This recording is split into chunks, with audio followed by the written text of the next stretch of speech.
Never mind. Can't see.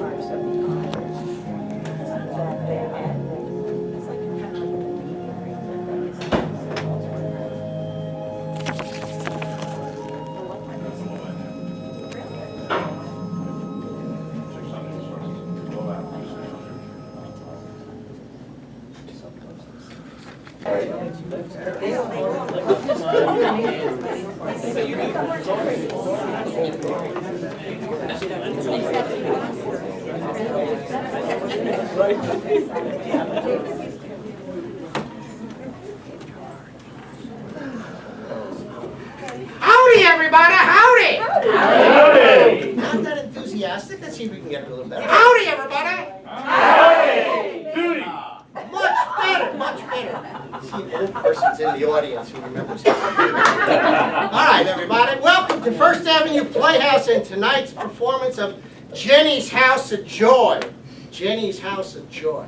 I'm sure you're all going to enjoy tonight's performance, and if you do, tell your friends about it. Go on TripAdvisor, write a great review. Go on Yelp, write a review. I don't know, write a review someplace. I don't care where it is. If you like it. If you don't like it, do not write a review. This is for July, Jenny's House of Joy. It's playing next weekend and the 30th, the next following Saturday night. Next month we have a show called Adam's Eve. That will be the August show. In September we have another show called Cheaper by the Dozen in September. In October we have a musical, and in November we have another show. Every single month, this Playhouse, if you haven't been here before, changes their show and does a new show for 27 years. The only place in the state that does this, a dessert theater that changes the show every month consistently for 27 years. So that's a great thing. We are not the #1 dessert theater in Atlantic Highlands. And you are all here and part of it. If you'd like to receive information about the Dessert Theater, the First Avenue Playhouse, there's a book where they're back there at the bar. If you put down your email address, we will send you information about every one of the shows that are coming up, any type of specials that we might have, anything like that. That will be just for you, texted or emailed out to you every month, so you know what's going on. Things you need to know, the regular stuff that we talk about all the time, the exits. And the entrance that you came in is also an exit. In an emergency, you run out that door over there. There's an exit sign over here on the side. If you haven't been here before, that's where the bathrooms are. There are 2 bathrooms.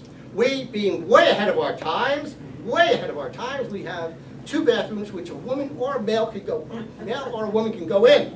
Either one, either bathroom. Terrific. Not together. But not together. That's coming from a prostitute, too. Not together, not together. Okay, if there's an emergency and you take the side exit and you run all the way to the back, you'll see the prostitutes running out the back door. Follow them. Follow them out the back door and you'll be safe. Hold on one second. Let me just answer this. I can't talk to you right now. I really can't. I'm doing my, I can't. Bye. Bye-bye. Okay, listen. Don't let this happen to you. Have somebody call you in the middle of the show. So what you need to do is to take your cell phones out and silence your cell phones or turn them off. It's very embarrassing for you and terrible for our actors to have a phone go off in the middle of their show and their performance, and then they can't concentrate and they yell and scream and then they want to start all over. We don't have time for all that. So just silence the cell phones or turn the cell phones off. A few months ago, a cell phone did go off in the middle of the show. Not only did it go off, the lady reached down into her pocketbook and she answered the phone right during the show. So she's no longer here. We threw her out. we let her come back in. Just momentary. So please silence or turn off your cell phone so we do not have any of that problem with tonight's show.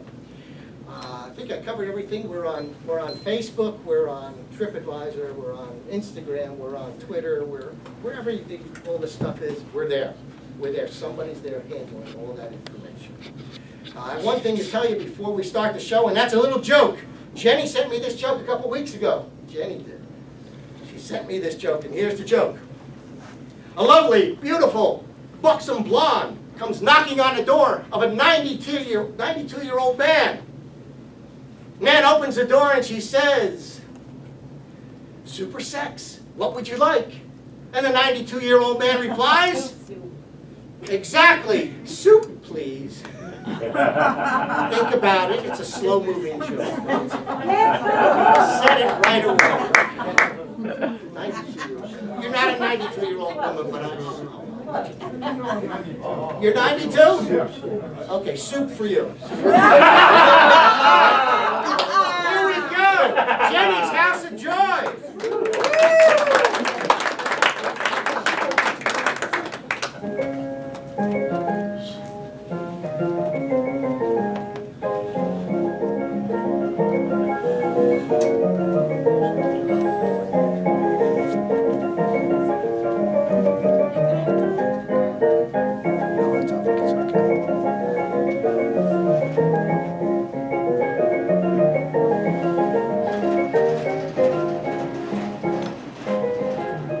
Cowboys. That's all you can see for miles in this godforsaken town. Stupid, dusty, sweaty, ill-mannered, sex-starved, drunken, tobacco-chawing, bow-legged, unshaven, greasy-haired, smelling a horseshit cowboy. Francis, have you got the monthlies? No, I do not have the monthlies, Anita. I am just sick to death the cowboy stink. Well, then you should do what I do. What's that? When I get them up to my room, I spray them with perfume when they're not looking. You do what? I spray them with perfume. Well, wouldn't that be like doing it with the deep voiced, fat-bellied woman? Yeah, but at least she smells good. Well, I hope it's a slow day today.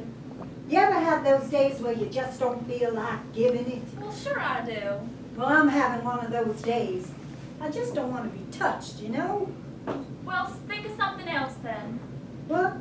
When you're lying there, just think of something else. Is that what you do? Sometimes I read. You read?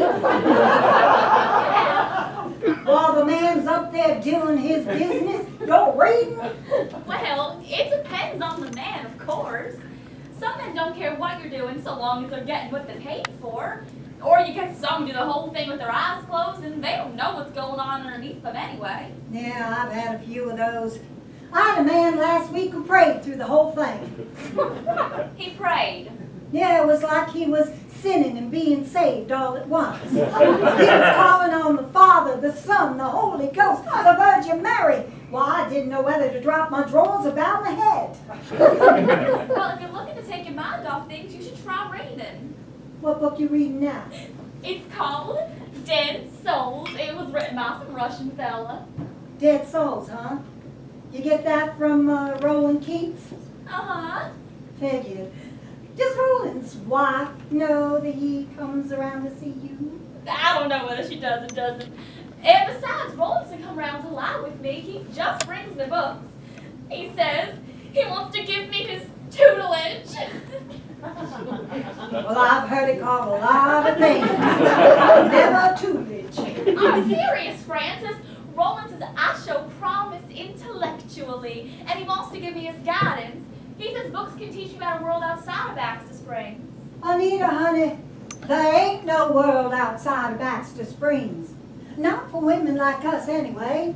Jenny's House of Joy is the only world we're gonna know. No, not for me it isn't. I'm saving my money so I can travel, so I can move myself up in society. Society? You're a whore. The only way society's gonna let you move is on to the next whorehouse. No, that's not true. I'm gonna raise myself up. I'm gonna be like respectable folks, and I'm gonna go to fancy parties with well-turned-out men and drink tea with refined women. Good God, Anita. Do you honestly think that refined women are going to want to sit across a fancy tablecloth and drink their orange pico tea with the likes of you?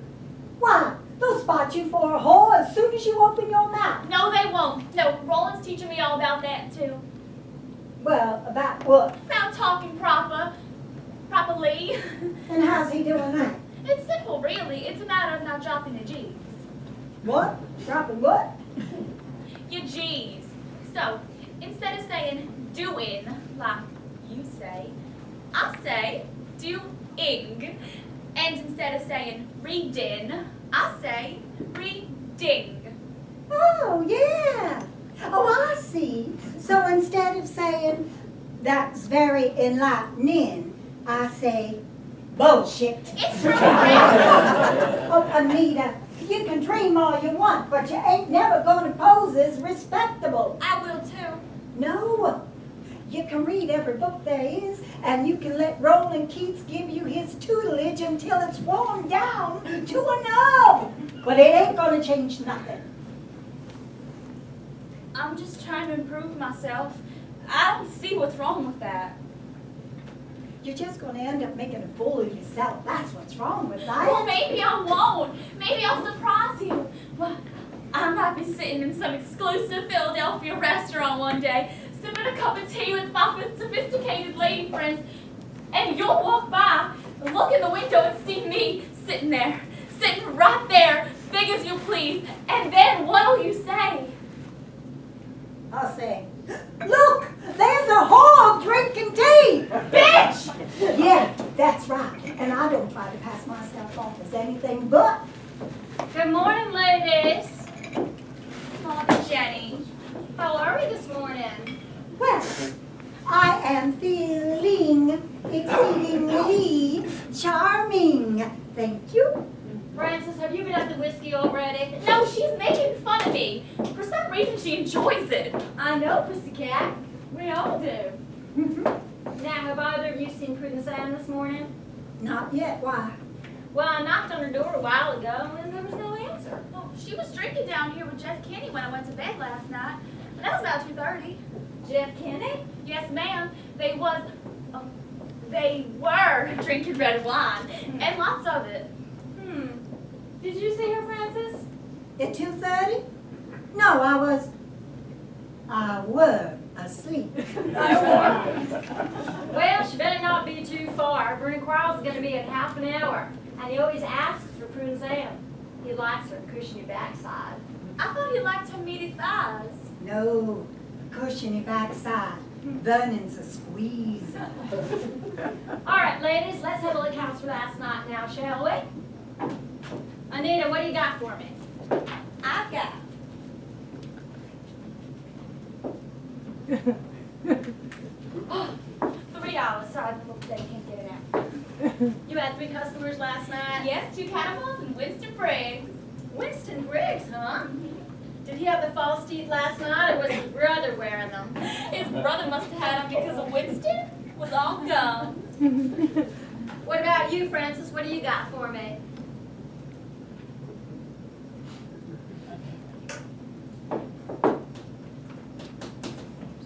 $1. 1? Yeah. You only had 1 gentleman the whole night. And you're hoping today's a slow day? The school mom had a busier night than you did. So you only had 1 customer. Yeah. Casey Lee Briggs. He came by about 10:30 last night. Henry Lee, the Henry Lee. Henry Lee, the telegraph operator. Yeah. But he's never been here before. Well, he just found out he's got consumption. And he said he wanted to be with the hall once before he died. Oh, poor Henry Lee. Well, did he have a good time? No. He cried. What? He cried the whole way through. Yeah, but you fulfilled a dying man's wish, Francis. That must make you feel special, right? Oh, I didn't fulfill nothing. He was so upset that he couldn't achieve any readiness. It was like it was a frightened turtle. So you didn't do it. No. But you took his money anyway. Why shouldn't I? We was up there for half an hour, and I was doing my part to get the horse in the corral. Well, I hope you're paying for that. I always do, don't I? Oh, that better not be Vernon Quarles already. Where the hell is Prudence Ann? Anita, go see who that is, will ya? Yes, ma'am. Thank you. Frances, were you drunk last night? Well, what kind of fool question is that? I was working last night. Well, maybe Of that's... course I was drunk. Or maybe that's why you only secured one customer.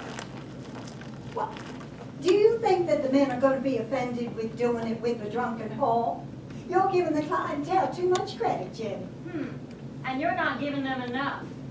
We treat our customers like gentlemen here, Francis. We don't treat them like rotten pigs who are just coming in here to satisfy themselves. Like I said, you're giving them too much credit.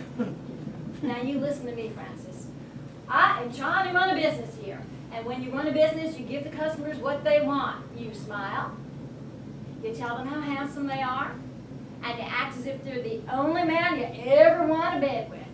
You don't stagger up to them and say, "Who's next?"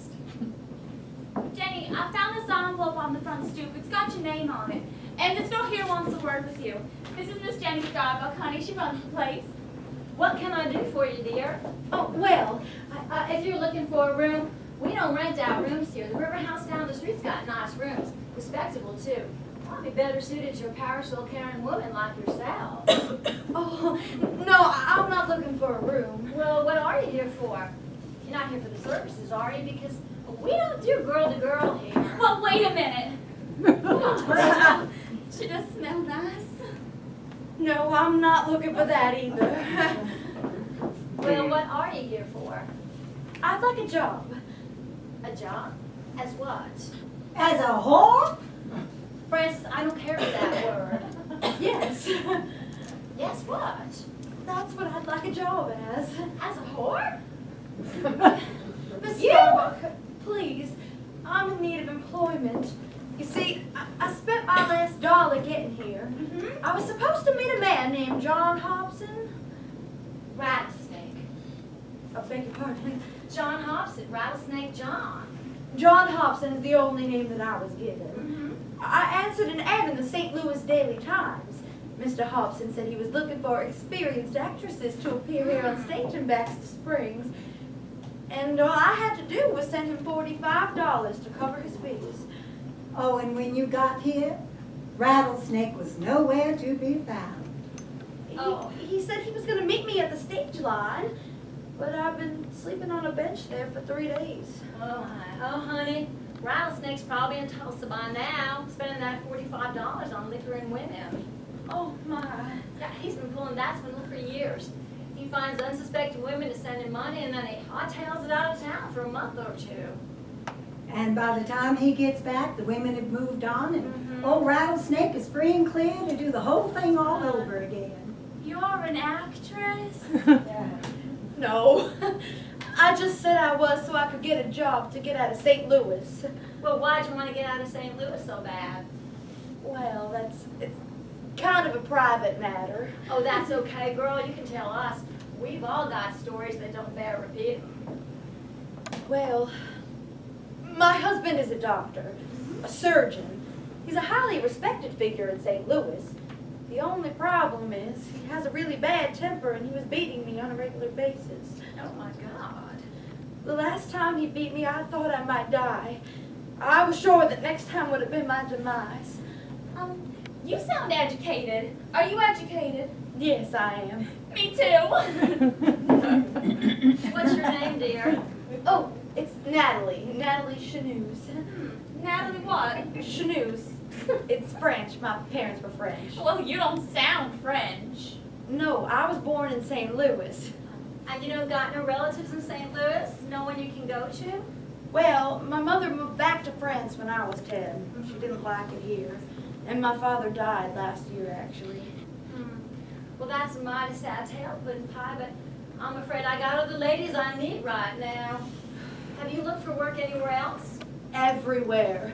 I searched all day yesterday and this morning. The problem is, I have no experience doing anything because I've never had a job before. I never needed one. So you were a kept woman. Well, you're halfway to being a whore right there. Francis, that's enough.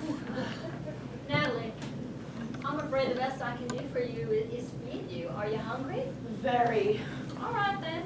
Anita, why don't you take her out to the kitchen and find her something? All right, thank you. Give her a whiskey, too. That'll put the hook behind you. You get some drinking to you, and the whole damn world can go straight to hell. No, I don't drink. I don't drink and I don't swear. Oh, yeah, well, I tried that for a spell. It was the longest goddamn 2 hours of my life. Oh, sweet Jesus from Joplin. What's the matter? It's from Prudence Ann. Prudence Ann, is something wrong? There sure as hell is. She's run away and run off and got married. Yeah, her and Jeff Kinney. She says they woke up the Justice of the Peace last night, got married, and now they're off to Wichita. What are they gonna go to Wichita for? She says Jeff's got family in Wichita. They're gonna live there. He's taking Prudence Ann home to meet his family? Well, that boy's got more nerve than a 6-foot naked man in a field of 3-foot cactus. No, there must be something. Prudence wouldn't leave without saying goodbye. Well, I don't give a damn about goodbye, but a little warning would have been nice. It would give me a chance to find someone to replace her. This just really burns my biscuits. Ma'am. Damn. What? You'll be needing another girl, will you? Oh, Natalie, no. This is not a job for a woman of your obvious fragility. But I can do it. I can. And what makes you think that? Well, Come on, out with it, girl. well, last time we made love, my husband told me I was acting like a whore. Well, isn't that what all husbands want? Well, not at home, they don't. I was just trying to please him. I was just trying to make him happy so he wouldn't get angry anymore. But he got angry anyway. Well, I've had girls come to me for less reason than that, I suppose. So, may I have the job? Oh, I don't think it's a good idea, Jenny. She's not the type. Well, maybe she's not the type now. It's experience that turns a woman into the type. Besides, she's young and she's pretty. Did you have to look at me when you said that? All right, Natalie, I'll give you a try. Thank you. Why don't you have a seat and I'll explain how things work around here. I can't believe Prudence Ann didn't say goodbye. I thought we were close. Oh, Anita, grow up. She didn't give one old fart about us. She was looking for a way out of this life, and Jeff Kinney was it. I'm just surprised she bothered to close the door on her way out. I would run right through it. No, Prudence Ann and I were friends, Francis. We're sisters almost. Yeah, well, you just keep thinking that, honey. Meanwhile, Prudence Ann has already forgot what you look like. Bitch! Oh, right. Now, you listen here, sweet girl. I'll let that slide down my back once, but you say it one more time, and you and me is going to go All round. right, ladies. Let's try and show Natalie here that we possess more etiquette than we actually do. All right? Oh, shoot! What's the matter now, Anita? What do you think? I just lost a friend. Someone I held near and dear to my heart. Well, I've just hired Natalie here to replace her. Oh. Okay. All right, Natalie, so here's the arrangement. I charge you $12 a week for room and board. The customers pay you $3 for half an hour, and you get $1 back to the house. Now, you pay for any liquor you drink, or better still, get the customers to buy it for you. But like I already mentioned, I don't drink. Well, get the customers to buy it for you anyway. It's more money for the house. No one says you have to drink it. I drink it. Well, I'm just trying to help the new whore out. Now, we're open 7 days a week, but we close for 3 hours on Sunday morning, so you go to church if you want to. Oh, do you girls go to church? No. No. No! So why do you close? Well, because most of our customers are at confession on Sunday morning. Now, how many dresses do you have with you?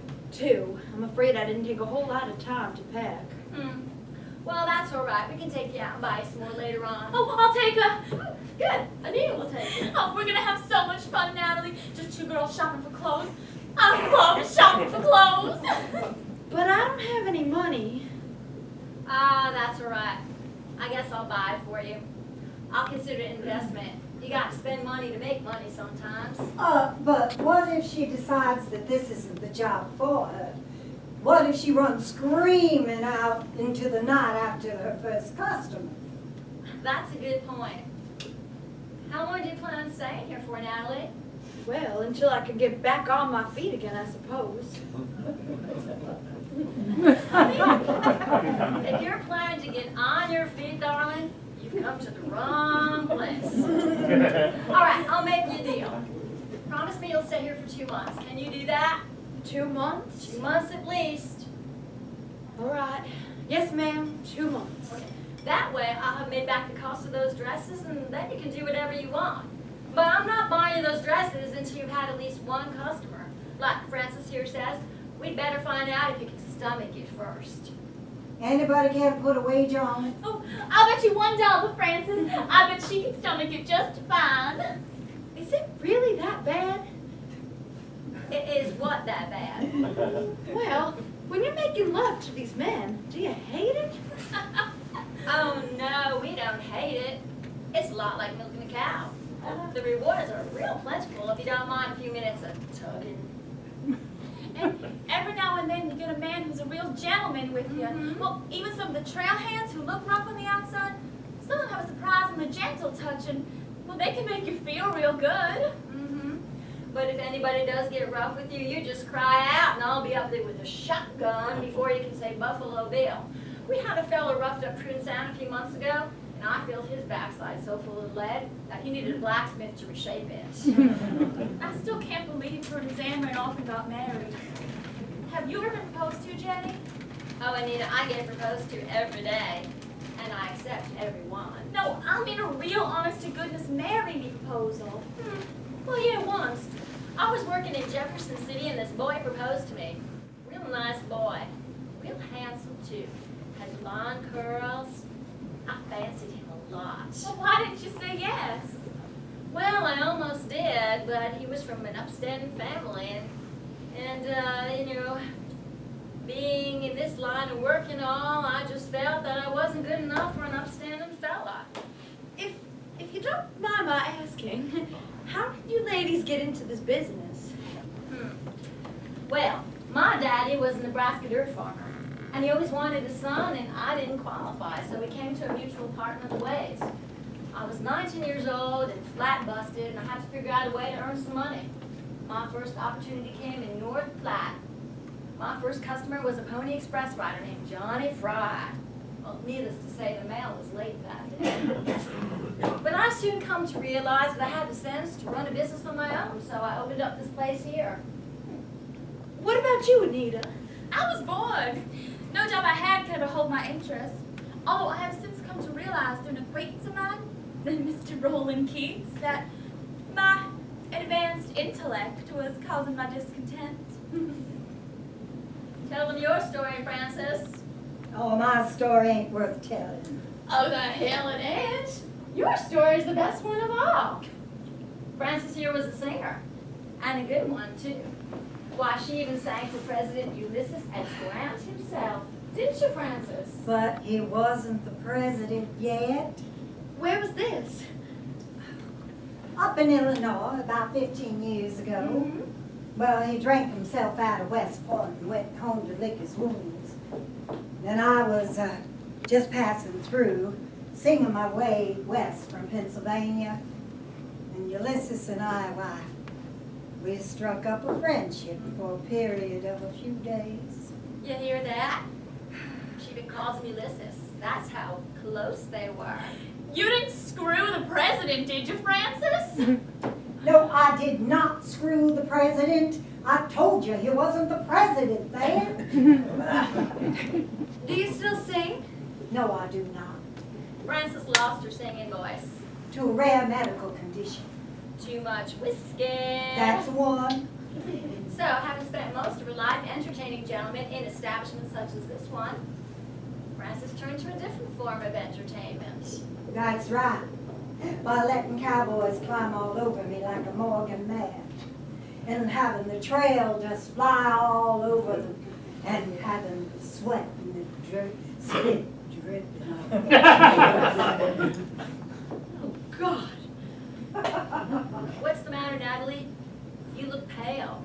Oh, Oh, she's getting the nerves. I can see it. Well, maybe it's just hunger. She did say she was hungry. No, it's the nerves. I bet you she's starting to realize that maybe she's bitten off more than she can chew. Oh, and by the way, Natalie, we don't use that phrase around the customers. Is that what it is, Natalie? Are you having a change of heart? No, I'll be fine. Okay. Once I get the first customer over with, I'll be fine. Oh, that must be burning now. And right on time.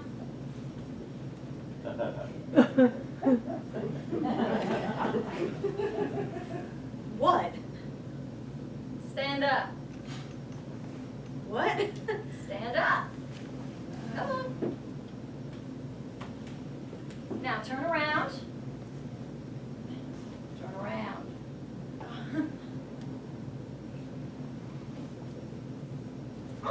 Yeah, you'll do. Do for what? Honey, we're about to find out what you're made of.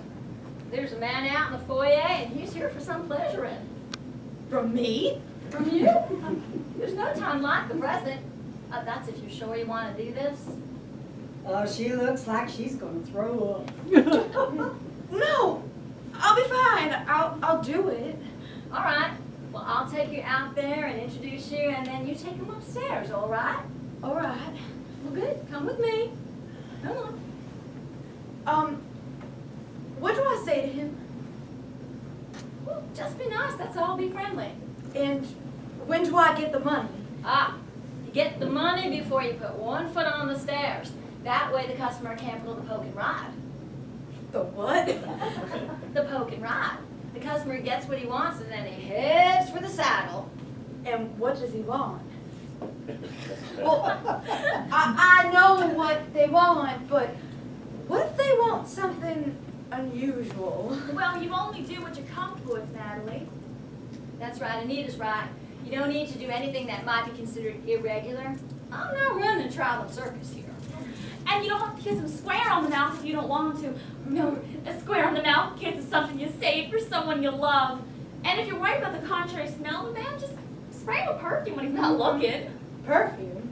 All right, and what do I say to him when it's over? Get off! Are you all set?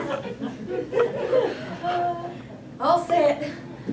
You might want to leave that parasol behind, Natalie. You don't want to poke his eyes out and throw his passion.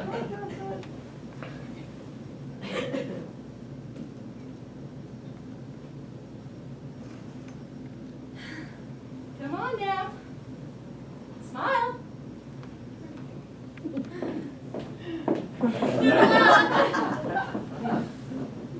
No matter what happens, that girl is never gonna be the same again.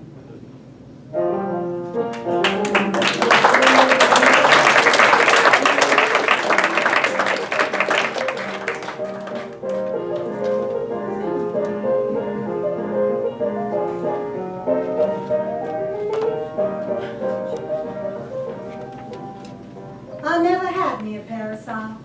Never. Do you think that's uncommon? Why would that be uncommon? Well, I don't know. A woman my age, done most everything. You would have think I had gotten myself a parasol somewhere along the line. Well, maybe you're just not the parasol type. What's that mean exactly? Well, carry parasols tend to be sensitive to the elements. They wilt into the hot sun like a delicate flower.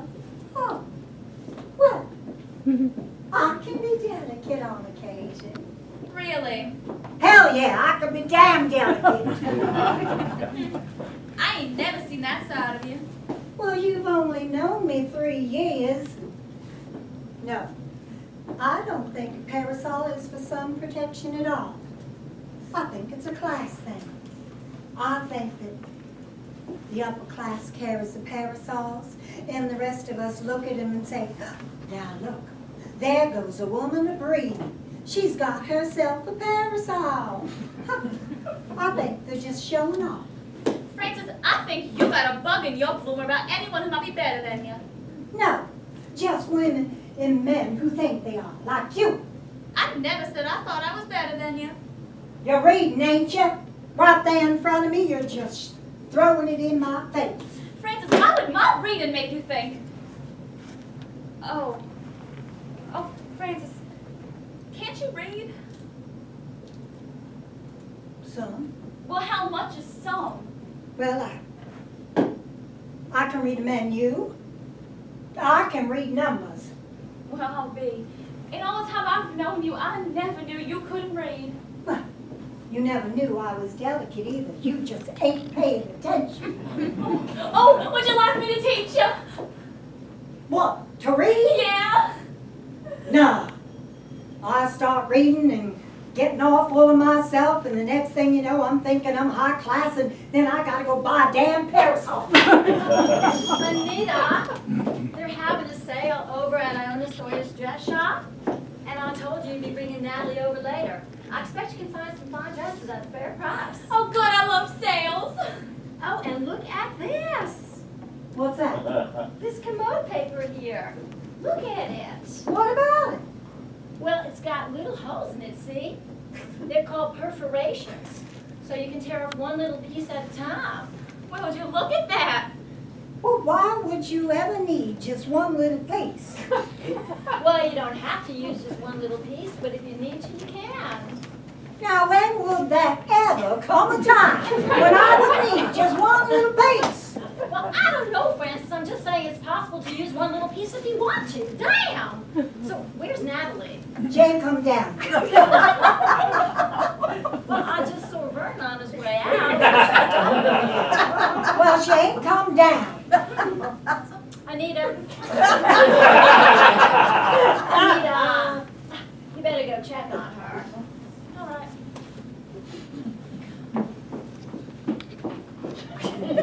I bet you she's halfway back to St. Louis by now. Maybe she's taking some time to repair herself. She is a lady, after all. She probably just wants to restore herself to her original state. Huh, that's her running off now. In 5 minutes, she'll be curled up in a ball on the stage line bench waiting for the next ride out of town. Hello? Oh. Yes, can I help you? Yes, I believe you can. You're with Starbucks, correct? The proprietor? Yes, ma'am, and this here is Francis. Francis. Yes. Well, what can I do for you, Mrs. Casey? I came here for Attorney Kindness. I know your name. Yes, you do. I make it a point to know the names of people in my town. I'm not being nosy, it's just force of habit. It's being a good businesswoman. Businesswoman, that's what you call yourself, is it? Well, I call myself lots of things, and I expect you're about to add to that list. No. Like I said, I'm here for Attorney Kindness. I didn't come here to pass judgment. Oh, woman, you passed judgment long before now. Francis, would you like some coffee, Mrs. Casey, or a cup of tea? No, thank you. I don't plan on staying long. Well, what can I do for you? It's about my husband, Henry Lee. Yes? May I sit? I don't think I can do this on unsteady legs. Of course, yes. Thank you. I'm afraid being in an establishment such as this has left my knees a little watery. You get used to it. No, I don't believe I will. Francis, maybe I should talk to Mrs. Casey alone? No, please. She has a part in this as well, and I'd like you both to hear what I have to say. All right. We're listening. Yes, well, where to begin? My husband and I recently found out he only has a few months lived. A half dozen at best. Oh, yes, ma'am, and we're sorry to hear that. Thank you. I've had dealings with Henry Lee at the telegraph office. He seems like a decent man. He's always been a gentleman to me, and that's something I'm truly grateful for. Yes, Henry Lee is a kind soul. Believe me, I've had no complaints of our life together. He's been a loving husband and a good father to our 2 boys. He's led a very dependable life, which is no small feat with all the temptations and distractions that abound in the world today. Last night, however, he came home late, which is something he rarely does. I swear I could set the mantel clock by Henry Lee's comings and goings. That's how reliable he is. But not last night. And when I pressed him for an explanation, he came forth with the news that he had stopped by here before coming home. Yes, I was aware of that. And that he had been with a woman named Frances. That he had decided the one thing he needed before he crossed over was to satisfy himself with a harlot. Now, I don't know if you can understand how that would make me feel, Miss Starbuck, to think that I had spent 31 years of my life with that man, that I have looked to no other man but him for my happiness, for my solace, and for my very heartbeat, and that I have offered him joyfully and faithfully the same in return. To think that he didn't turn to me for comfort in his darkest moment, so that I could hold him in my arms and cry my tears with his, but he instead turned to a woman who in Puma is nothing more than a paying customer. Do you know how that would make me feel? Well, let me tell you, it nullified my existence and tore down a dwelling which had taken 31 years to build. Mrs. Casey, I don't think it's as bad as all that. No, it's exactly as bad as all that.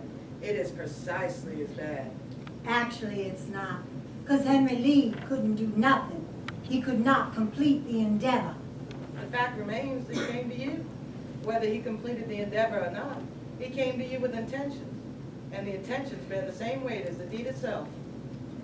Mrs. Casey, is that what you came here for tonight? To tell us how upset you are?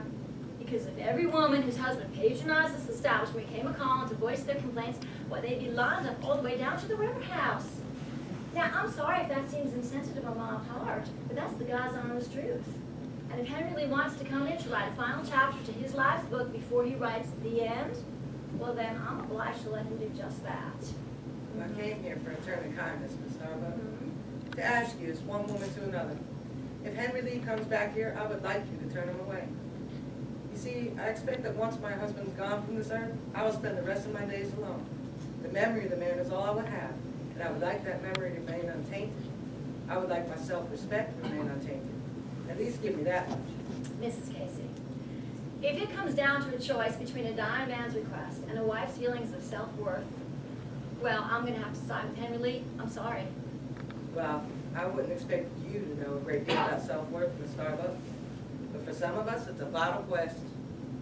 I know this much, ma'am. You have the rest of your life to work on that quest. Henry Lee hasn't got but a few months to work on his. I see. So that's your final word. I'm afraid it is. Well, then the consequences will be on your head. Are you threatening me, Mrs. Casey? I'm telling you, I will not sit by and allow women such as you tarnish the lives of good people. Now, I've said my piece. I guess there's nothing further to discuss. I expect you're right. Well, then I'll be on my way.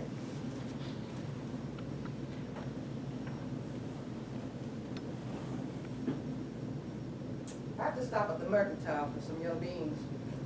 Henry Lee loves yellow beans with his dinner. Of course, that's something you wouldn't know about. You wouldn't know how his back aches from sitting in a warped wooden chair for 10 hours each day. You wouldn't know how he likes to stand in the front porch at night before bedtime and watch the stars. You wouldn't know how he puts his hand softly to my cheek when he kisses me goodbye each morning. Those are things that you learn about a person by spending more than 30 minutes at a time with them.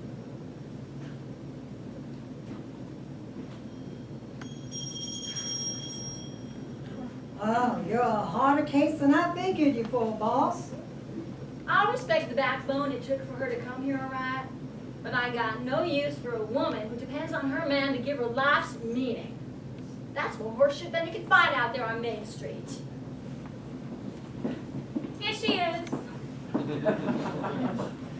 Natalie, how are you, Candy Cane?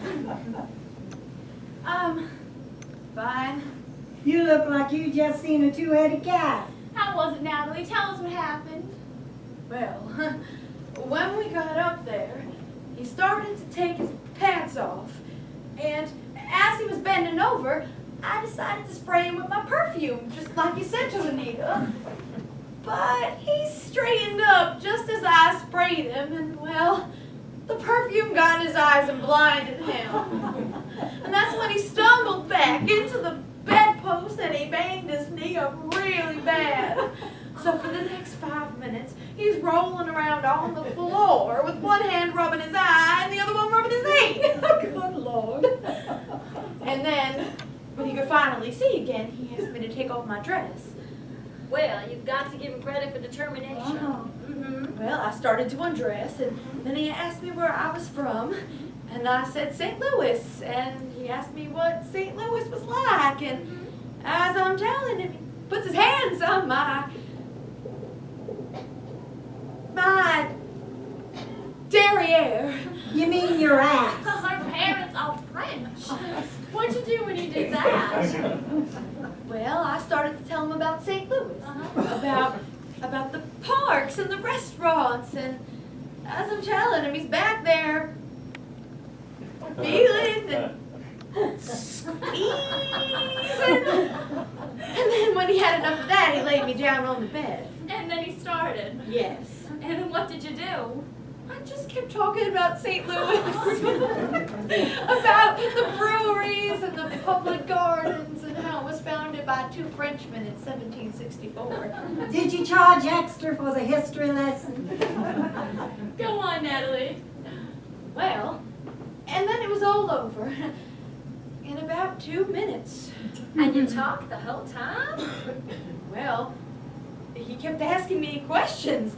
Even after he was done, he asked me to tell him more. So I just pulled a blanket up over me and I told him more. Well, I'll be damned. Well, is it going to be like this all the time? Like what? Well, am I going to have to talk to these men for half an hour? Because I'm really not much of a talker. That's your biggest concern? That you might have to talk? Well, I'd like to keep it as impersonal as I can. Isn't that what you're supposed to do? Well, little missy, it's a little hard to keep it impersonal when the cowboy's pointing his pinata whacker at you. So what do you think, Natalie? Is this a job you think you can do? And you think real hard of this, you hear? I mean, if it's not for you, you tell me right now before I buy you those dresses. And also keep in mind that I bet $1 on you. Well, he didn't treat me any worse than my own husband ever did. So I suppose maybe I can do it. Okay! All right, then, Natalie. Welcome to Jenny's House of Joy. You are now a full-time employee. Well, what's the matter, dear? What's wrong, Natalie? I knew it. She hasn't got the gumption for it. No, it's not that. Well, what's wrong? It's my father. What about him? He was a good man. He raised me all on his own after my mother left. He taught me right from wrong. I feel like I'm gonna be letting him down. Oh, Natalie, you're a young woman on your own. You got yourself out from under a man who was treating you like street dirt. Then you came in here and you talked me into hiring you on so you could feed yourself. There's no shame to be had of that. Now you keep your head up high. Come on.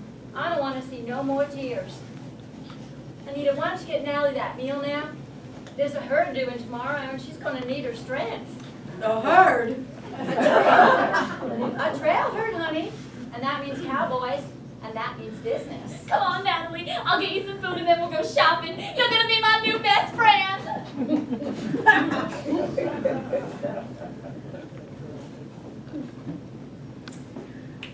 Tell me something. How long are you going to keep doing this for? Well, doing what?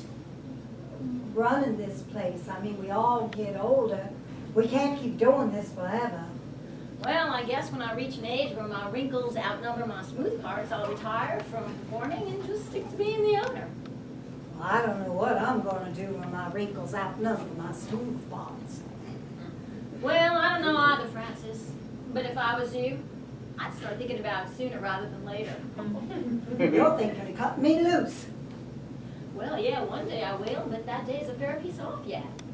So, why don't you help me with the laundry and we can talk about your future at a future date. Well, maybe there's some other job I can do here once I get too old to prick a man's fancy. Boy, that Natalie's really got you thinking, hasn't she? Well, I just don't want to be competing with youth for the rest of my life. Well, we're all competing with youth, Francis. It's the nature of the business and the business of nature. Maybe what you ought to do is what Prue and Sam did. Fall in love and get married. Huh. No, love don't sit with me. It's just one cross word away from hate. Well, I like being in love, I really do. I like the way it makes your heart pound, and the way it makes you smile all the time. No matter what you do, you can't wipe that silly smile off your face. No, I like being in love a whole lot. And what if your man come in here like Henry Lee Casey did? Would you feel hurt? Would you feel like your worth was taken from you? Are you getting a conscience all of a sudden, Francis? Oh no, I'm just checking to see if you got one. Let's go. One more thing. Hmm? There's something you ought to be worried about with that Natalie girl. Something you should worry about. What's that? She's educated. Why is that a problem? Well, after a while, an educated girl might think she's got the wherewithal to open up her own house. Or maybe take this one right out from under you. That's what an education does. It gets you thinking about things. Let's get to that wash. All right.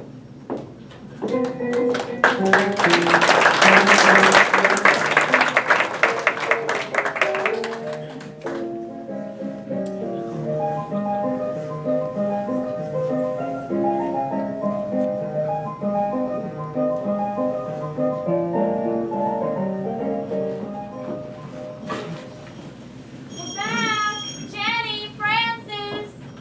Oh, Natalie, I think we did real good. I think I got you fixed up nice. I mean nicely. Yeah, real nicely. Well, how'd the shopping trip go, ladies? Oh, we done good, Jenny. We got Natalie here some very pretty things. What's that? I brought about to show it to you. Victor Van Aiken is selling them over at the River House. What is it? It's called a hot dog. A what? Victor says there's something new out of New York City. He says they're all the rage back there. A hot dog. Yeah, Well, is it dog? of course not. It's meat rolled up and boiled in water and then slipped into something called a bun. What kind of meat is it? Well, I'm not sure. Didn't you ask? Yeah, but Victor wasn't sure either. This looks familiar. Yeah, well, Natalie says they sell them back in St. Louis, too. That's right. So maybe you've seen one somewhere else? No, that's not it. What does it taste like? I haven't tried it yet. I brought it back to show it to you whole. Oh, I know! It looks like Lester McMeekin. What? Yeah, like Lester McMeekin fully growed. By God, she's right. That's Lester for a fact. Uh-huh. Do you think? Oh, yeah, honey, you bring Lester in here and strip him down and lay him side by side. Well, you won't be able to tell the difference. Oh, I'll go see who that is. Oh, Oh, Francis, just wait till you see when we got Natalie here. She is going to look so pretty. oh, yeah, well, I'll see it plenty in the next 2 months. That's if our girl here can last 2 months. Oh, she'll last. Just wait till the men see her in these dresses. They're going to be tripping over each other to get to her. They're going to be like, well, two cross-eyed squirrels chasing a runaway nut. Yeah, well, just make sure you leave some of the men for us, honey. We all need to make a living. Anita, Sheriff Tarwater's here for you. Natalie, try one of these dresses and I'll have a look when I get back. Did you say the sheriff? That's right. Is Anita in some kind of trouble? Trouble? No. Then why would the sheriff want to see her? Well, Sheriff Tarwater always asks for Anita. She's his favorite. Oh, you mean he's That's here right. Anita's gonna lay down the law. I forgot my book. Well, those beds aren't gonna make themselves. Francis, why don't you help Natalie take her new things up to her room? I'll see you in a little while, ladies.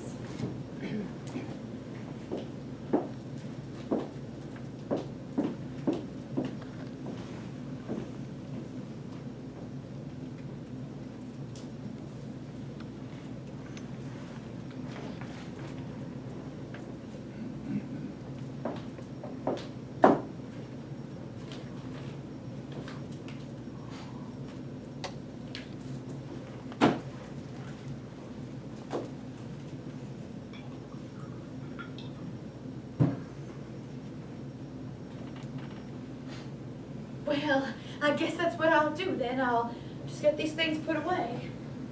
Yes, you do that all right. Tell me something. Tonight, when we're waiting for our customers, in here, what do we do? Do we just sit? I mean, what do we do? We sitting here, that's right. That's all, we sit. Pretty much. Well, it would seem to me that a woman would have to do some promotion of herself, selling, if you will, to secure the man's interest and keep the transaction moving along. Oh, that's what you think, is it? Well, it would only seem logical, but it doesn't work that way? How does it work? Little girl, do you honestly think I'm gonna let you steal money out of my pocket? What? Because that's what you'd be doing, wouldn't it? By me telling you the ways of the job, it would be like you taking money right out of my pocketbook and handing it right over to you. I was only asking, Francis. Oh, you was only asking. Yes, I was, and I'm sorry if you took it the wrong way. You want to know what we do? All right, I'll tell you. I will give you the benefit of my experience this one time, and this one time only. All right then. Now first, we sidle up to the men. We talk soft in the ear, so they can feel our hot breath on their sweaty skin, and the rub of our hand on the inner side of the fat leg. And then if the piano player shows up, and he hasn't got the shake so bad that he can't still play a song or two, then we dance with the customers. We let them get the hairy arms around our waist. And we'll let them feel our midsection up against theirs so they can get a sampling of what's to come. And then we move in real close, so close that we can taste the smell of black teeth. And then we look them straight in their half-drunk eyes, and we tell them how damn wonderful we think they are. And would they please do us the kindness of taking us upstairs and laying us good and proper? That's what we do.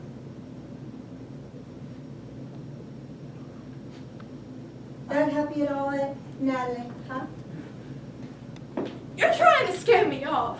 I'm just telling you like it is. No, you're trying to scare me off. Well, it won't work, Francis. The world that I left behind is far more frightening and distasteful as anything that you can conjure up. I don't believe it'll be all that bad anyway. I believe I'll manage just fine. And don't even bother asking to help me with my things because I'll manage with that just fine as well. Now, did you see me offering to pitch in? No, I don't, and I don't expect you to. Like you said, you will help me this one time, and this one time only. So I will expect no kindness from you in the future. And you won't be disappointed. I'm not here to steal money out of your pocket, Francis. I'm just trying to make my way in this world, that's all. I'd like to do that by working alongside you. But if you don't want that, then fine. Fine, I'll stay out of your way. That's the way I prefer it. Understood. And you can do me the favor of staying out of my way as well.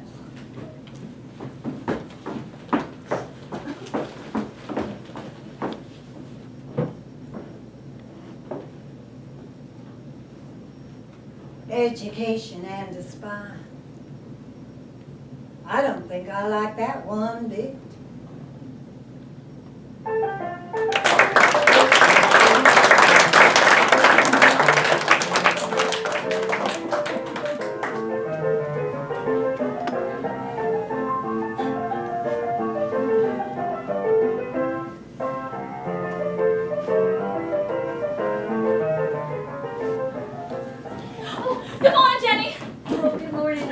Oh, isn't this the most beautiful morning that God ever created? Well, I haven't seen them all, but I'm sure this is one of the better ones. Listen, Jenny, we have got to talk. I've got some really exciting news, some unbelievable news. Well, can it just wait till I have my first cup of coffee? Because I don't hear nothing right till I've had my coffee. But Jenny, this is the biggest, most important piece of news to ever happen to me in my entire life to this point. It is earth-shattering and life-altering. Well, you just try and keep it in your gullet until I pour my coffee, all right? Oh, That's my girl. but Jenny, please, Jenny, Jenny. Oh, Francis, come on and listen. I've got something wonderful to tell you, something beyond belief. Yeah, well, just keep calm, crazy girl. I'm having one of my whiskey headaches this morning, and that high-pitched, gluttony, summoning voice of yours it's making my hair hurt. Now just stand aside. Francis! Coffee! I need coffee! Francis! Oh, Natalie, come on in. Oh, good morning. Listen, I've got something wonderful to tell you. Oh, I'm so excited. Last night, something happened to me that's going to change my life in just so many ways. You'll be astonished by this news. Go on, sit, and I'll tell it to you. Go on, sit. Sit. Oh, Are you wide awake? I am now. Okay, well, here it is. Last night I was in my Good room morning, and then all of a Natalie. sudden, Oh, good morning. How are you this morning? Oh, fine, thanks. Everything go all right last night? Oh, yes, fine. You didn't have any problems? No, none to speak of. Good, because from what I saw, you seem to be handling your new job just fine. In fact, you seem surprisingly at ease for only your second night. Well, it is my first job. I suppose I was eager to impress. Well, you certainly did that, yes sirree. All right, ladies, let's handle accounts for last night now, shall we? Jenny, my news? What news? My earth-shattering, life-altering news? Oh, that, right. Well, let's handle accounts first, then you can tell us all about it, sweetie pie, all right? Good. All right, ladies, now what do you got for me? Francis, what do you got?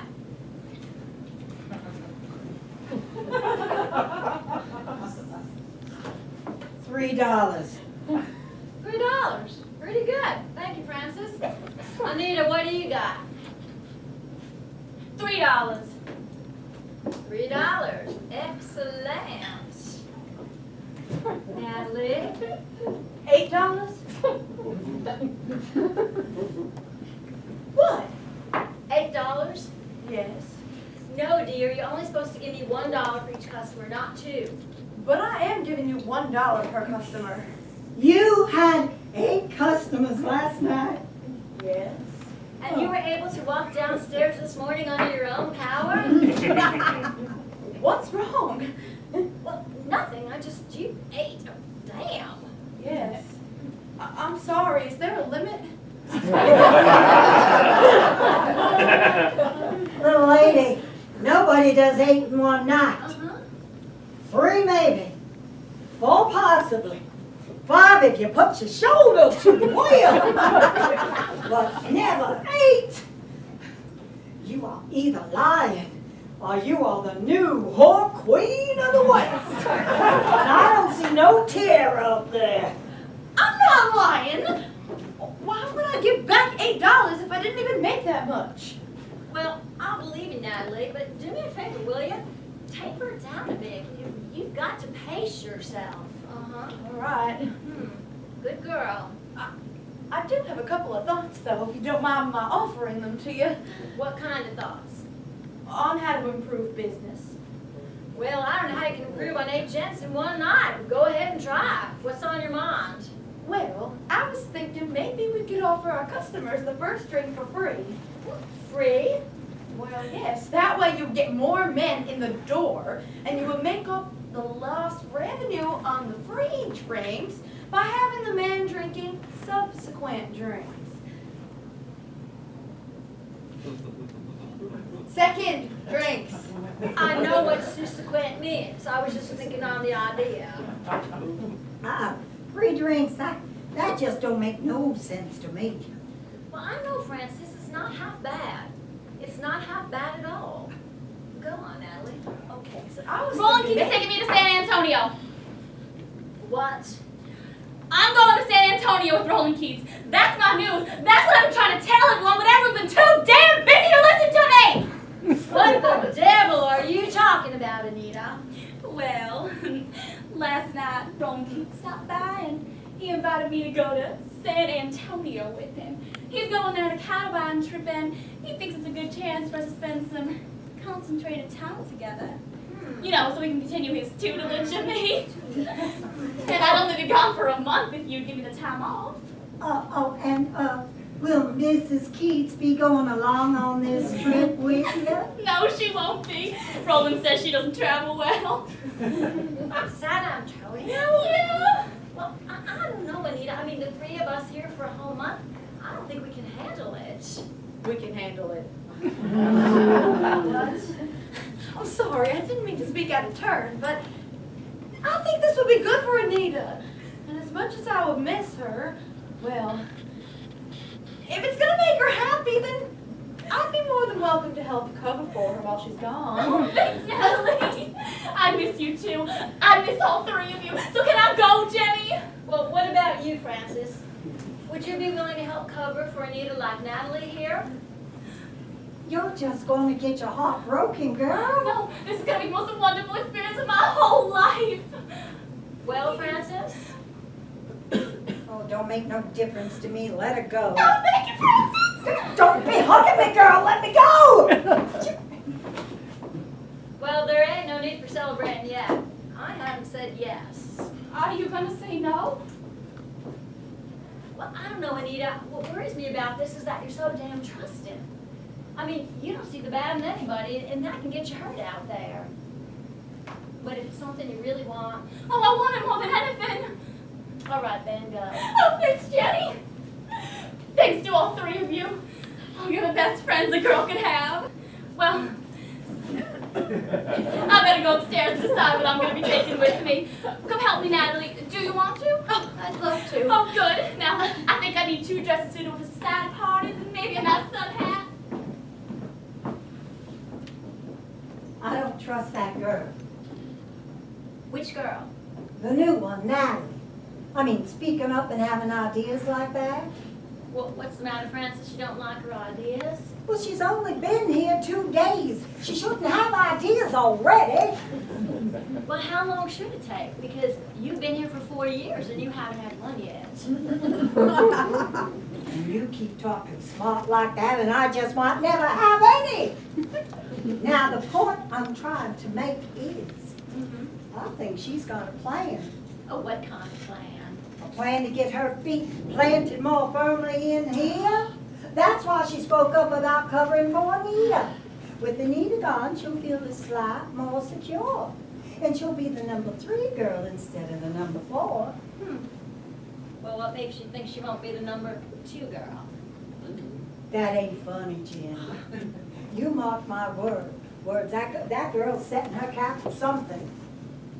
Francis, you're just intimidated by anything with a brain.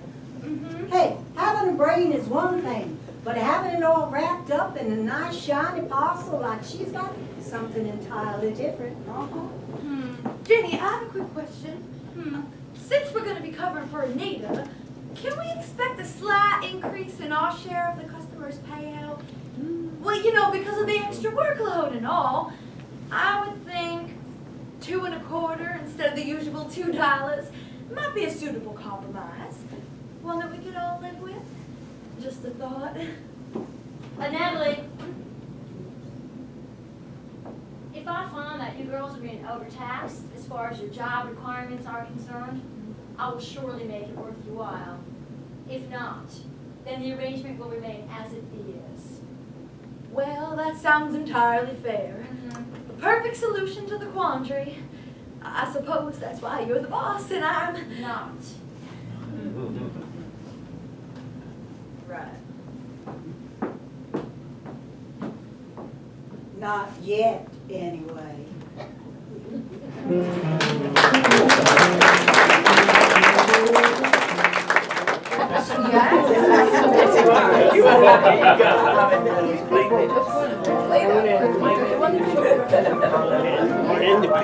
Francis,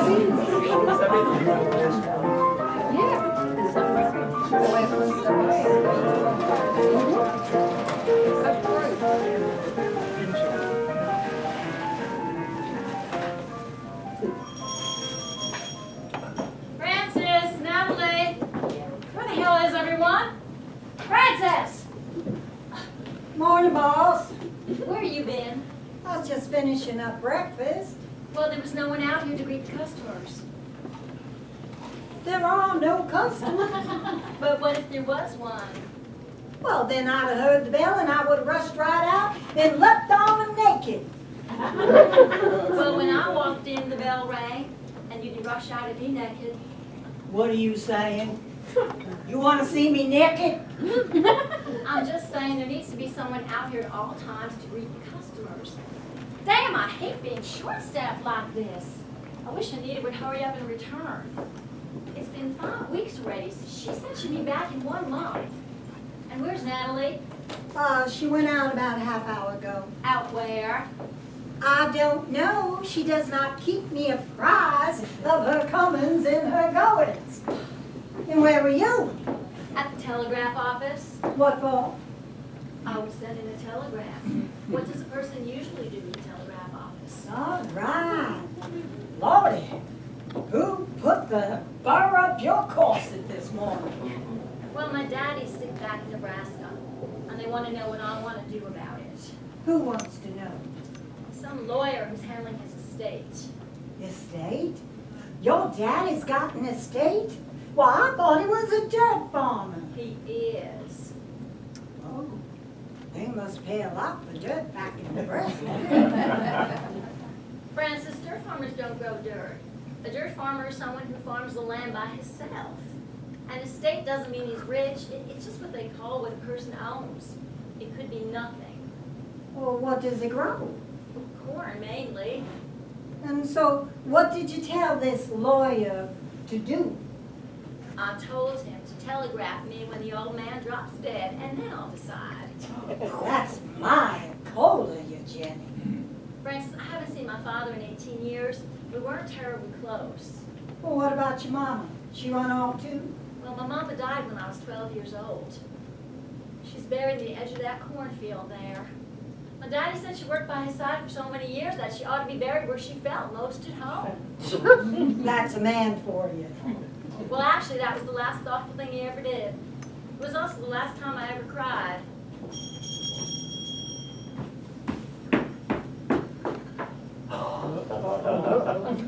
Well, hello, Natalie. Hi. Where you been? I paid a visit to Sheriff Tarwater. Sheriff Tarwater? What for? What for? Uh-huh. I'll tell you what for. That son of a bitch came in here last night just as I was closing down. He said he came for some last-minute rubbing. Those are his words, not mine. So I told him, no, I'm just closing down. Perhaps he could come back tomorrow. But he told me he was going to pay me double. That's $6 instead of the usual $3. I told him, no, I'm closing. You can come back tomorrow, and I would do you for the usual $3. But then he told me he was going to pay me triple. $9. Wow. So I acquiesced. I said yes. I know what acquiesced means.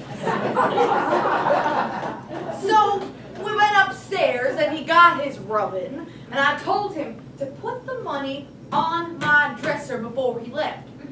Well, this morning, when I woke up and went to go gather all my money, I saw that there were only $3 there instead of the $9 that he promised me! Natalie, I told you to get the money beforehand.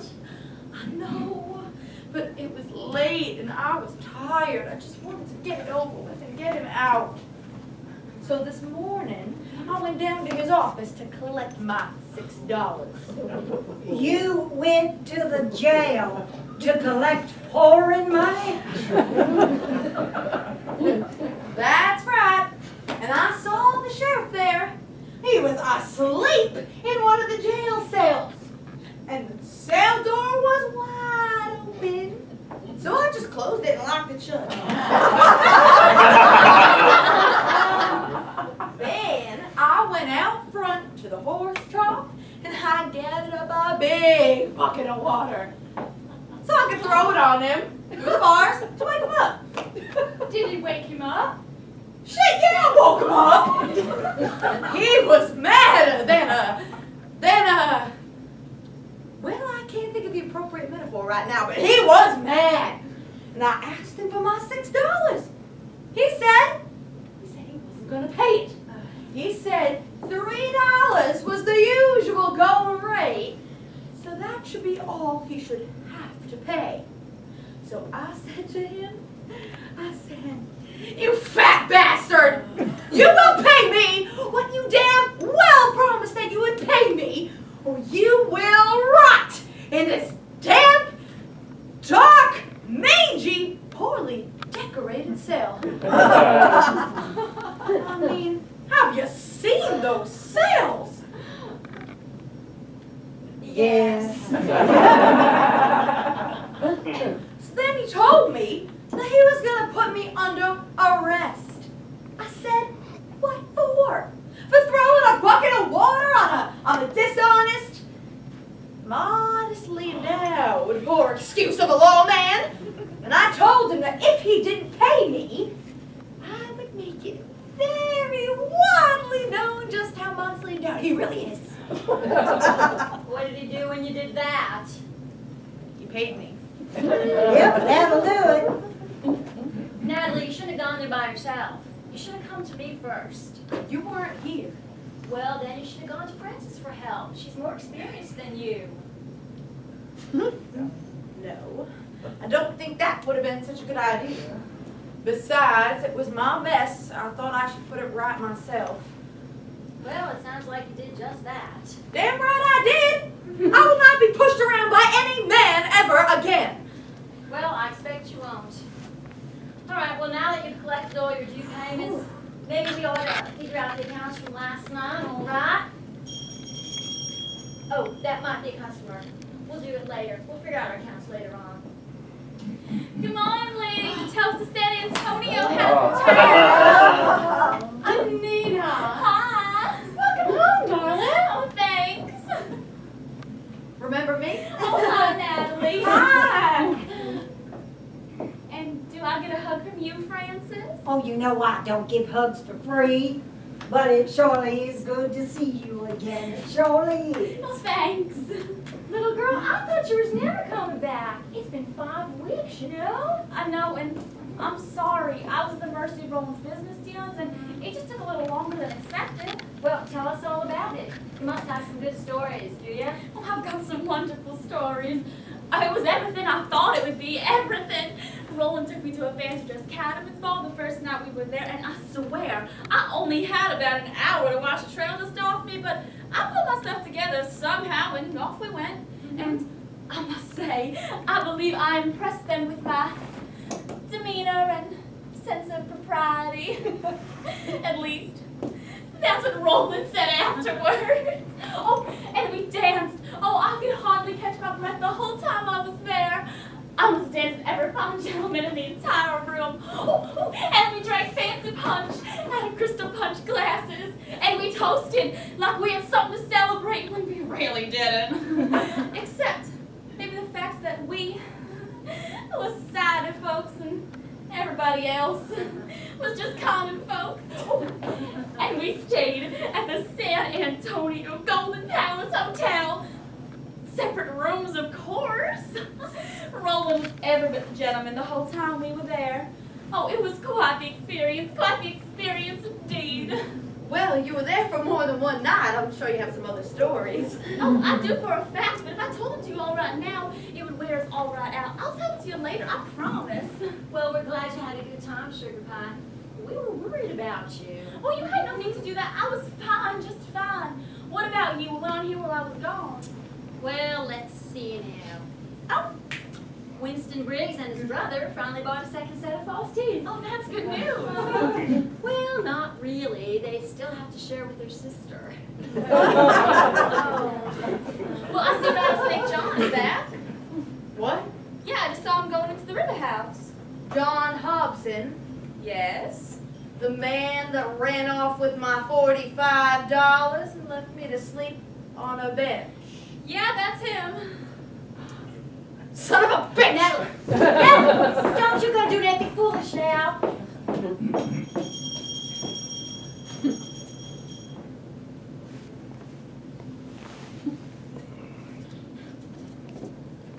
Well, I better go and pack my things. I see you got yourself a parasol.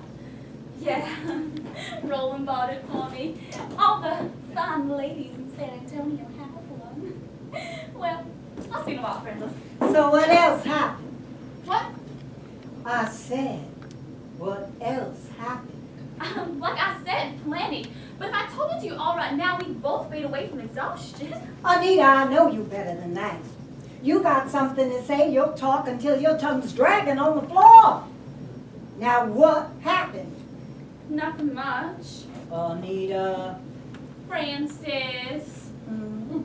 Oh, it was awful! It was just horrible! Oh, what happened, girl? A few days after the Cattleman's Ball, some of the wives invited me to have lunch with them in the fancy dining room at the hotel.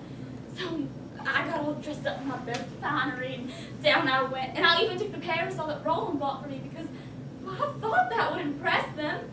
And everything started out pleasant enough. I told all the books I'd read and all the places I wanted to see, like Paris and London and England and New York. And they talked about all those places to shop in San Antonio because I told them I liked to shop. And then one of them suggested you buy me a new dress if I wanted. Well, I declined because I thought the dress I had on was just fine. And then another lady laughed a little. And she said it was fine for a lady of the evening, but not for a woman of culture and sophistication. And I'm sure I must turn red with embarrassment at that point, but I just kept quiet and I started to eat. And then another lady said that I cut my meat without sawing down a redwood tree. And then they all laughed again. And they started asking me all these questions about what kind of upbringing I had and what I did back in Baxter Springs. And then one of them, she came right out and asked me if I was Roland's mistress. She came right out and asked me in front of the whole dining room. They were just plain mean, Francis. And the more that I tried to act like a proper lady, the more I messed things up. And it was like I was falling off a cliff and I couldn't find anything to grab onto. And then after that, I excused myself and I went back up to my room. And I stayed in that room the whole rest of the time I was there. Well, didn't you tell Roland what happened? No, that would have been too humiliating. No, I told him I was sick and that's why I couldn't go out. And I guess you were right, Francis. I guess I don't fit in with women of breeding. Oh, honey, those weren't women of breeding. Unless you're talking about breeding cows. I was so embarrassed. Oh, darling, you got no cause to be embarrassed. It's those wives that you feel embarrassed. You've got a good heart, honey. And if they couldn't see it, well, then they ain't worth spitting on. Now, when you become a high society lady, you'll remember what they did to you. And you'll know better than to go judging someone based on how they dress. But you told me I was never going to be a society woman. You said I was going to be a whore for the rest of my life. Yeah, but that was before I saw you with the parasol. When I saw you carrying that parasol, I said, why, look, that whore looks just like a society woman. Oh, Thank you, Francis. yeah, well, I knew you'd be here to console and comfort me. oh, yeah, that's me, all right. You won't dream of it, Francis. Oh, yeah. Well, you be letting loose of me now, girl. Come on.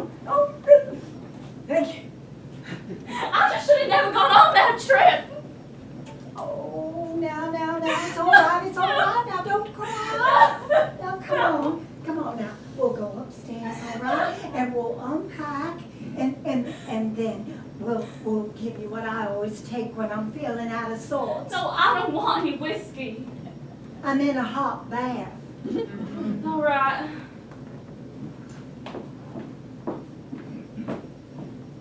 And then a whiskey.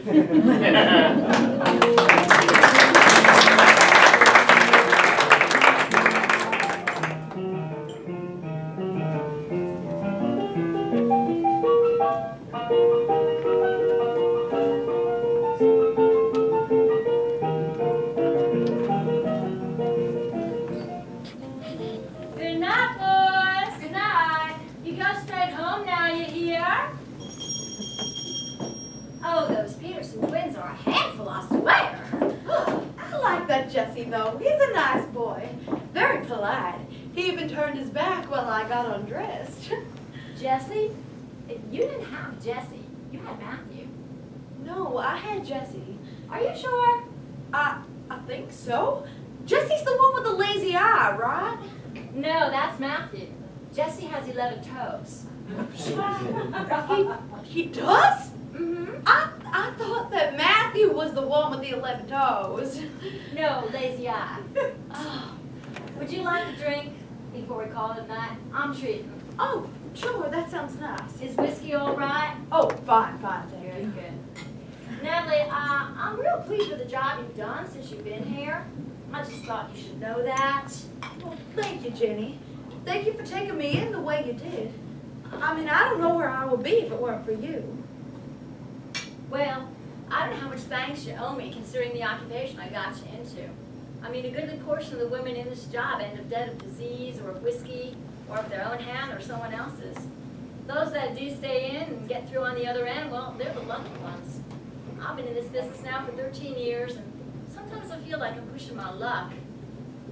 I believe that if you stand too close to a wild horse, sooner or later you're gonna get kicked.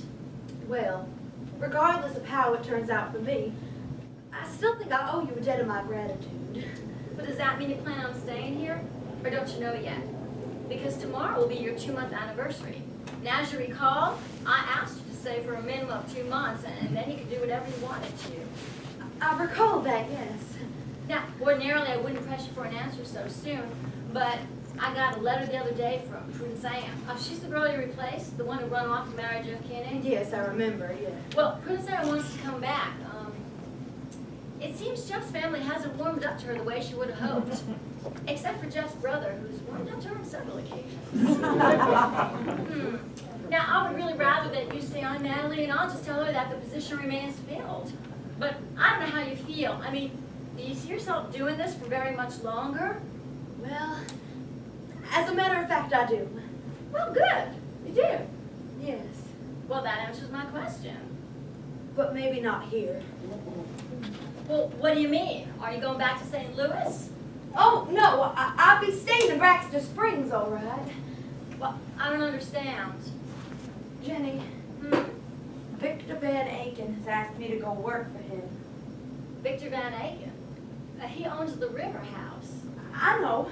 But that's a respectable place. Well, yes, but he's building a slightly less respectable establishment on the west end of town. It is? Yes, Huh, well, I'll be damned. On the west end of town. yes, But that's the direction that the herds come in from. That'll be the first place that those cowboys see. yes, but he wants me to manage it for him. You?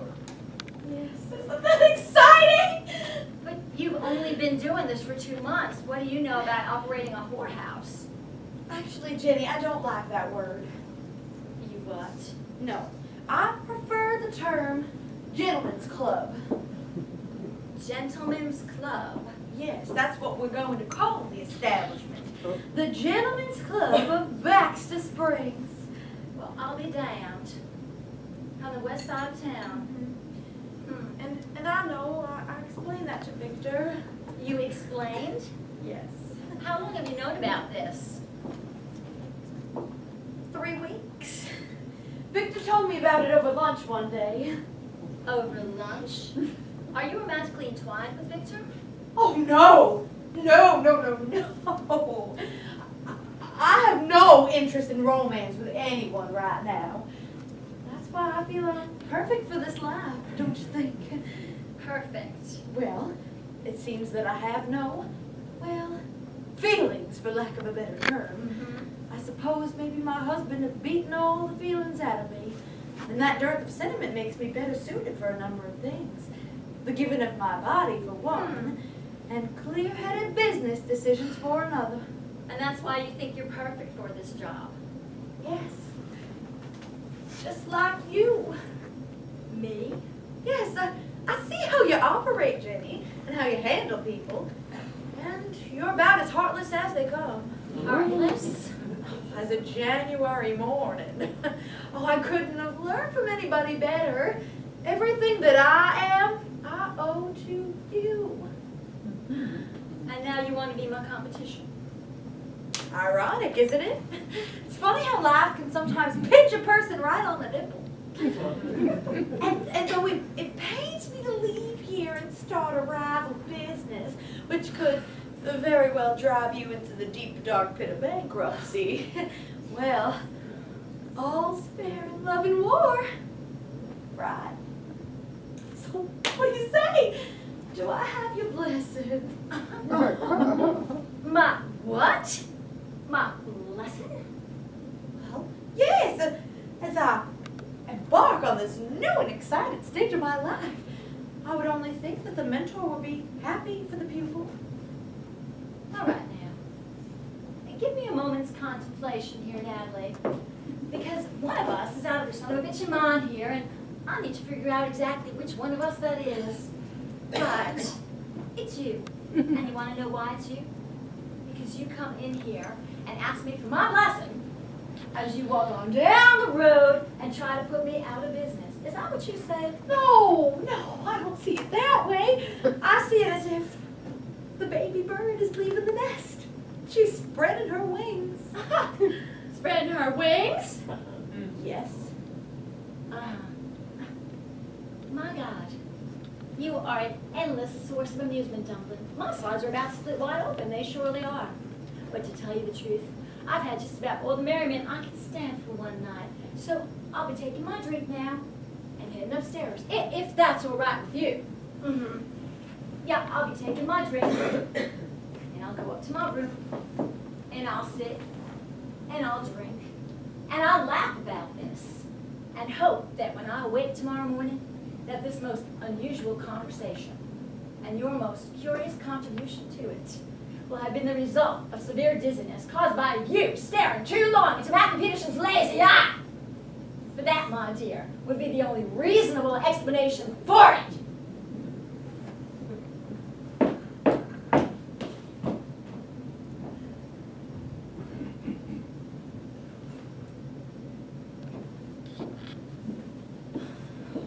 Natalie, can I ask you something? Sure, what is it? Well, Roland gave me this book, and I'm starting to wonder if he gives me books that reflect on me somehow. Now, Anita, what's the book called? The Idiot. I'm sure that's just an uncanny coincidence. Well, what's the book about? An idiot. He's an uneducated man who gets mocked by society because he cares more about kindness and honesty than wealth. Does that make someone an idiot?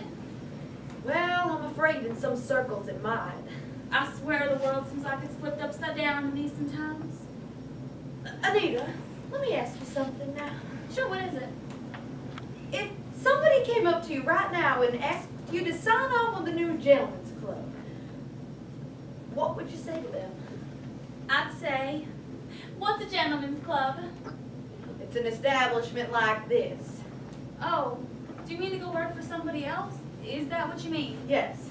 Like who? There's no other business like this in Baxter Springs. Well, there's going to be soon, and I'm going to be managing it. You're what? Yeah, and I'm going to be looking for girls. You're leaving Jenny's. I sure am. No, Natalie, you can't do that. We're best girlfriends, you and me. We should stay together. That's why I want you to come and work for me. But I'm happy right here. I mean, Jenny's House of Joy is more than just a workplace for me. This is my home, and Jenny and Francis, they're my family, and they're your family too. Francis, No, Anita, I don't think that Frances thinks of me as family. Well, Frances just has a rough hide, that's all. But she's there for you when you backed yourself into a spot. Believe me. No, I've got the highest regard for Jenny and Frances both. So I suppose that means you're not going to come and work for me. No, I'm staying right here till society comes calling.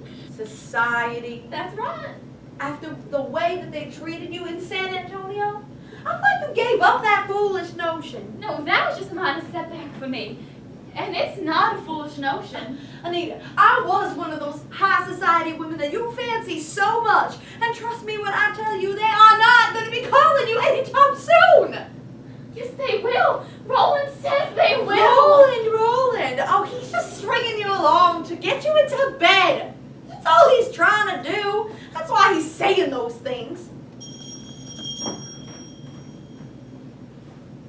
Now, just think about my offer, you hear?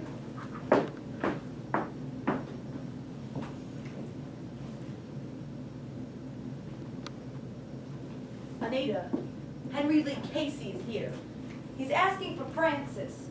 Is she awake or has she drunk herself to sleep yet? Roland is not stringing me along, Natalie. You shouldn't have said that. That was a mean thing to say. Listen, baby doll, I just think it's about time that you resigned yourself to who you are. That's all I meant. I didn't aim to hurt your feelings. Frances went to bed about an hour ago. All right, I'll see if he'll take me.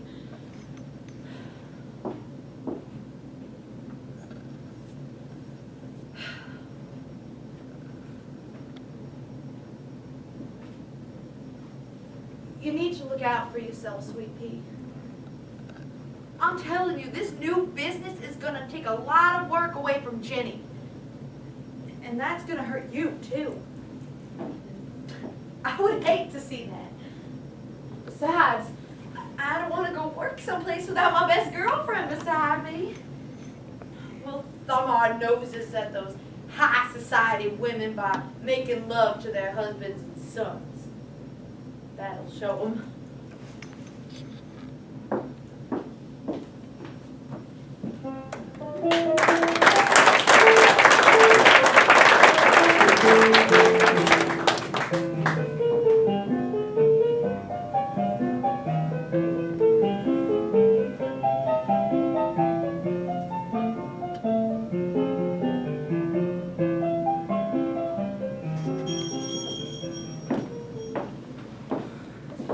Morning, boss. You like the way I rushed right out here to see if it was a customer? Yes, very good, Frances, very good. What's the matter? Oh, nothing. Well, I just came from the telegraph office. My daddy died finally. I'm sorry to hear that, Jenny. Yeah, so now I have to make some decisions. Well, about the farm, and about him, and his burying. Are you all right? Oh, yeah, I won't know. Well, it's my mama. She's lying there in the edge of that cornfield all by herself. I know she's dead and all, and I'm probably being silly, but she was my mama, Frances. And I hate to think about her lying there in the ground all by herself with no one else for miles around. No one who knew her and loved her. Well, it seems to me the best thing to do would be to bury your daddy right there next to her. Well, I thought about that, but then if someone else buys the farm, they'd probably just plow right over the graves. I mean, what would they care? Well, then bring him back here. What? Yeah, bring them both back here and bury them here in Baxter Springs. You mean dig up my mother? No, I'm not digging up my mama like that. I mean, sweet Jesus, Frances, who knows what I'd find down there? Oh, hell, she'd probably be nothing but dust by now, and a few bones, maybe. Well, you could probably haul her back here in a flour sack. Oh, shit! Oh, shit! Yeah. What you're talking about, my mama? Well, you're the one that brought it up. Well, I'm just stuck. Shit, I don't know what I'm gonna do. Do about what? Nothing. Are you talking about me? No. You aren't you? About my leaving? Believe it or not, Natalie, there are more pressing subjects under the sun than what Natalie Chanus is currently up to. Is there any more fresh coffee out there, Francis? Yes, ma'am, there is. Good, excuse me.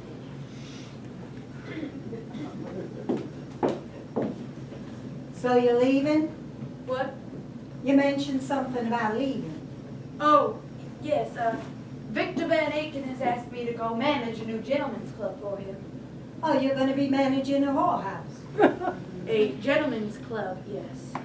Oh, you're finally gonna be managing your own whorehouse. I told Jenny that would be happening soon, but I was just shooting my mouth off like I always do. And here you damn well gone and prove me right. Damn! It just goes to show if you throw enough horse shit at the barn door, sooner or later some of it is gonna stick. Well, damn! Well, good luck to you. I'm sure you're gonna do just fine. Really? Yeah. You got smarts. You got plenty of smarts. Oh, well, thanks. Oh, now, poor Nita's gonna be missing you, though. You know, she seems to really have taken to you. You know, the way the two of you go shopping all the time and all. Mm-hmm. And you? What about me? Will you miss me? Oh, sweet thing, of course not. Didn't think so. Look, it's just that we just never seem to take to each other. We're like a cornseed oil and water. It's just the way it is with some folks, you know? Doesn't mean that I don't like you. Well, actually, it does mean I don't like you. I don't know why exactly.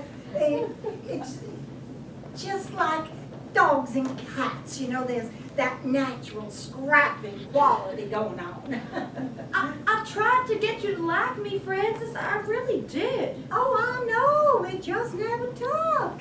But I will say one thing.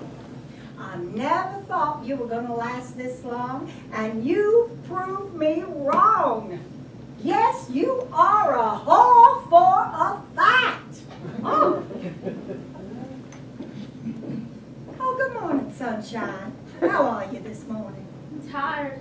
I was up all night reading The Idiot. Reading to what idiot? Not reading to the idiot, reading The Idiot. My book. And you know what, Natalie? I think he is an idiot because he befriends bad people. People who take advantage of him and make fun of him. You have to choose your friends carefully in this life, and when you find good friends, you stick with them. You remain loyal. And if that means leaving a dream or two behind, then so be it. Very well said, Anita. I don't know what the hell you're talking about, but it was very well said. What I'm saying is, I might not become a society lady one day. I might not, but I will always have good friends around me. Friends who love me for who I am. As long as I have that, the rest of the world can pucker up and kiss my dairy chair. So I'm taking it you're saying no to my offer. I'm afraid I am. What offer? Natalie wanted me to go work for her. Is that a fact? And I might have been swayed had you keep talking so convincingly to me last night, but Henry Lee showed up and it gave me some time to think on it. Henry Lee? Yeah. Henry Lee Casey was here last night? Yes, he asked for you, Francis, but I didn't think I should wake you. And so who did he bed with? Me. All right, now that I got my coffee to me, I can begin the day's affairs. Natalie, how soon can you be out here? I beg your pardon? Out, gone. How's tomorrow tickle out? Tomorrow? Mm-hmm. Prince Anne's coming back. I sent her a telegram this morning and told her to come on ahead. We can take care of things until she gets here. Mm-hmm. But I can't be out that fast. Where will I go? Well, that's not my concern. I just know you won't be staying here. Listen, That's a Jenny. little harsh. You shut your mouth, little girl. You can go with her. I didn't have to tell you about my new position right away. Okay, I could have kept my mouth shut until I was ready to leave. But I thought that you would appreciate me informing you in advance. I really thought you would appreciate that. Well, you was wrong. You want to be my competition, darling? It starts right now. Pack your things and get out! Oh, Lord, don't be starting this early. I mean it, Natalie. got your things and get the hell out! Well, what has gotten into her this morning? Well, her daddy died for one. What? Yeah, she just got word. Well, there you see, Natalie. She wasn't being herself when she said those things. Oh my God! Oh my God! Oh my God! She shot Jenny! Now it's your turn. Oh, all right, Mrs. Casey, why didn't you just put the gun down? I came here hat in hand and begged you for a turn of kindness. I told you there'd be consequences if my request was not met. Oh, Mrs. Casey, this ain't doing anybody any good. Oh, I think it's doing me a lot of good. And it'd do a lot of good for other decent women in this town. Francis, Jenny needs help. She needs a doctor. She's hurt bad. Well, don't just stand there. Go get Doc Sullivan. Go! Go! Henry Lee was here last night, wasn't he? Wasn't he? Yes, ma'am, he was. And he satisfied his desires with you? Well, Yes, he told me he was coming here. Coming to see you. He said he hoped I would understand. Well, I do not understand. Mrs. Casey, you make a no, big Natalie, mistake. keep quiet. No, Francis, this isn't right. Now, Liz, stay out of this. This is between Mrs. Casey and me. Now, you go see about Jenny. But Francis, she's wrong. Go and see about Jenny now. Francis, Now!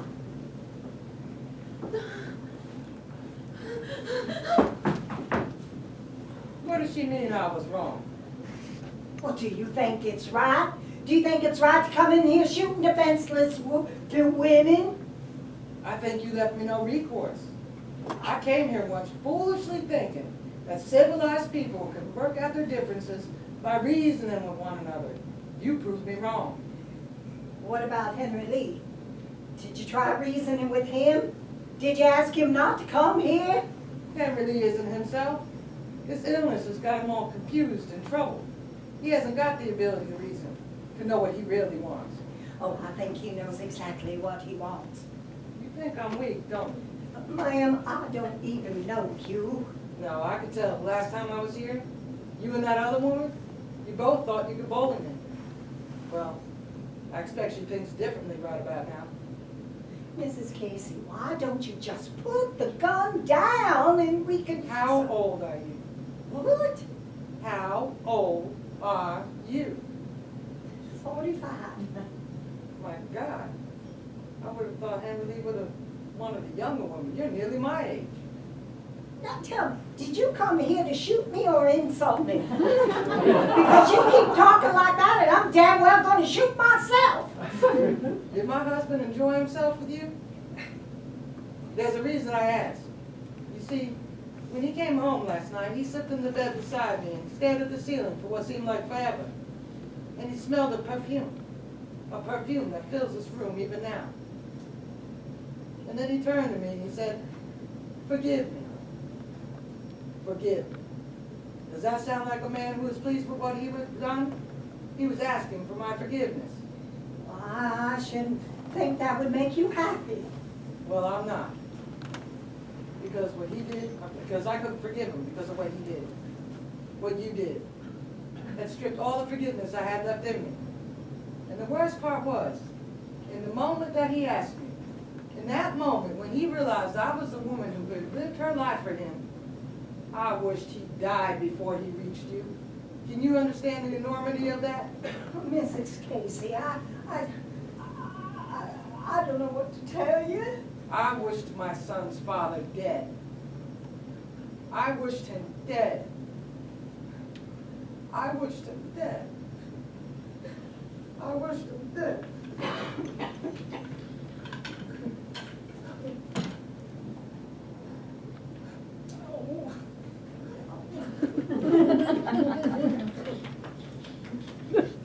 It wasn't you. What? The perfume. It wasn't yours. Francis, Jenny's hurt really badly. She's asking for you.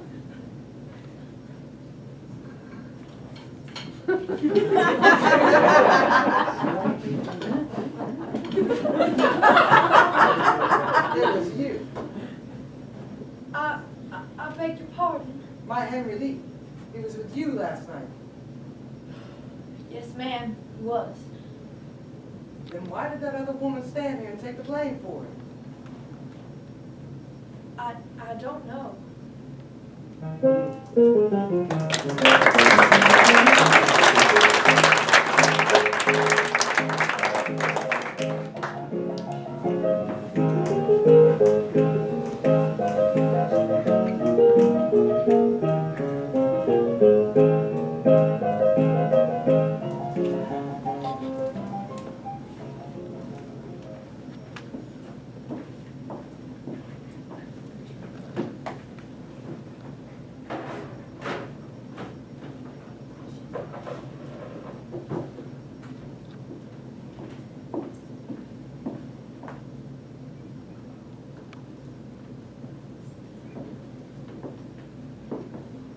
Morning, Anita.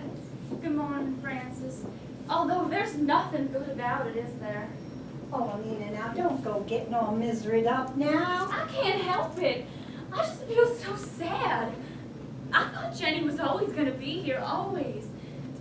Whenever things got a little unbearable for me, Jenny was always there to pick me back up and put the smile on my face.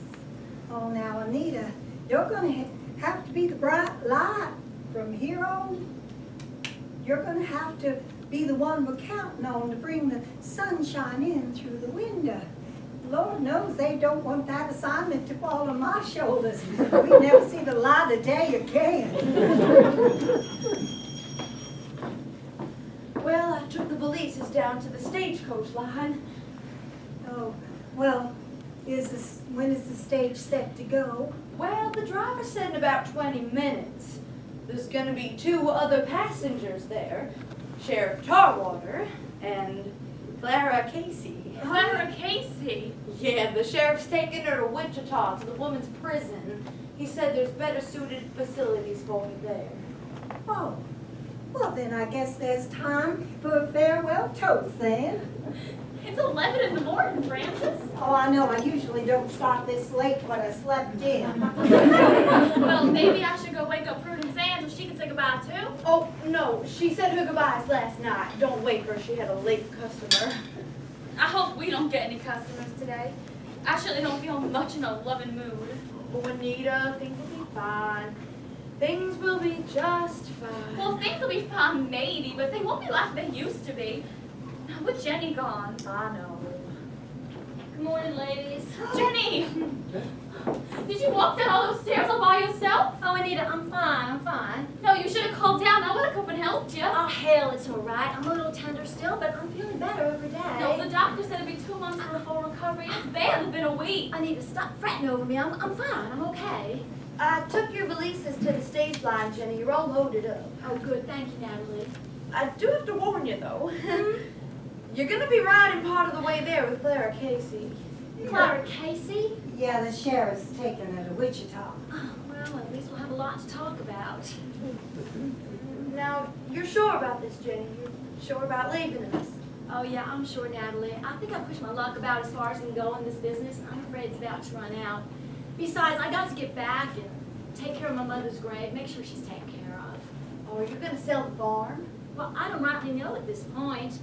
I'll see if anyone's interested, and if they're not, well, maybe I'll just go back to my roots and become a dirt farmer myself. Hell, I'd pay cash money to see that. Oh, here we go. Oh, what's this? This is a toast to see y'all. Oh, isn't that nice? Here, everybody take a glass. Well, who's gonna make the toast? Oh, not me, I'm just here for the drink. Oh, I'll make one. Oh, I'd like that, Anita, thank you. I'll cook something I read in a book. Oh, dear Lord.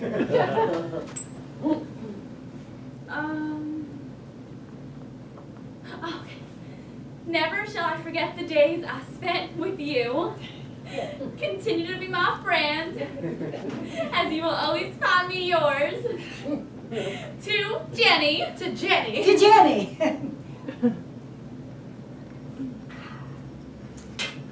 Thank you, that was nice, Anita. Well, I guess I better get going before my eye spring will leak. Do you want us to walk you down, Jenny? Oh, no, that's all right, Natalie. I don't want to make a spectacle of the stagecoach lines.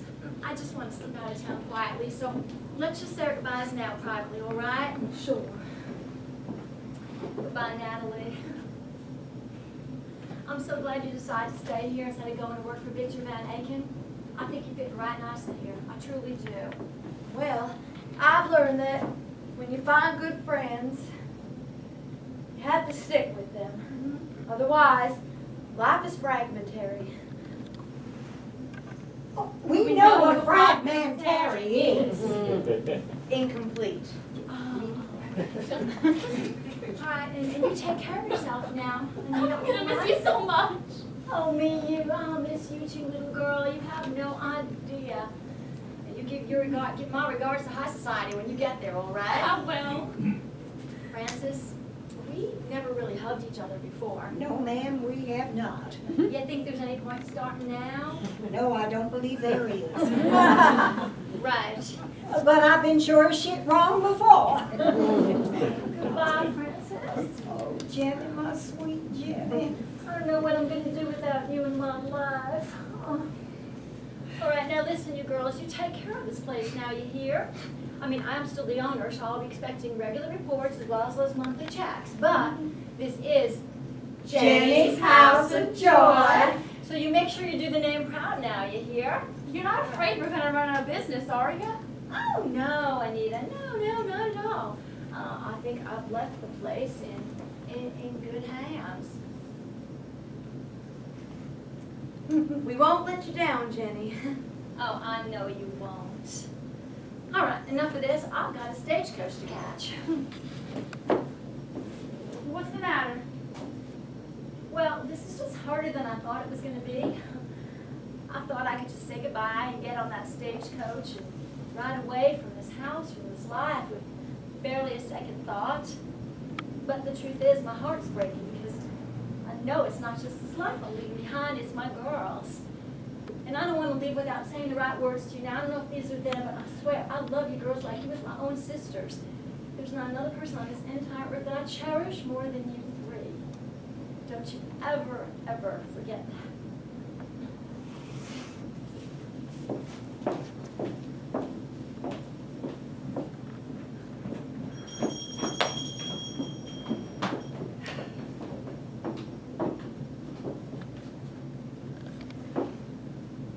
I hope you're paying for that. I always do, don't I? All right, ladies. Let's do our account for last night, shall we? Now, Anita, what have you got for me? Well, I've got $2. $2.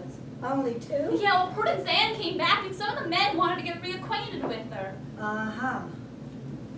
What about you, Natalie? $5. $5? You must be slowing down. I'm pacing myself.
Good night, thank you for coming.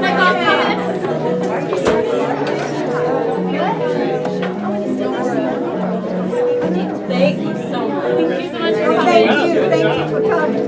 Thank you for coming. Come back here. is my sister Margaret, everybody.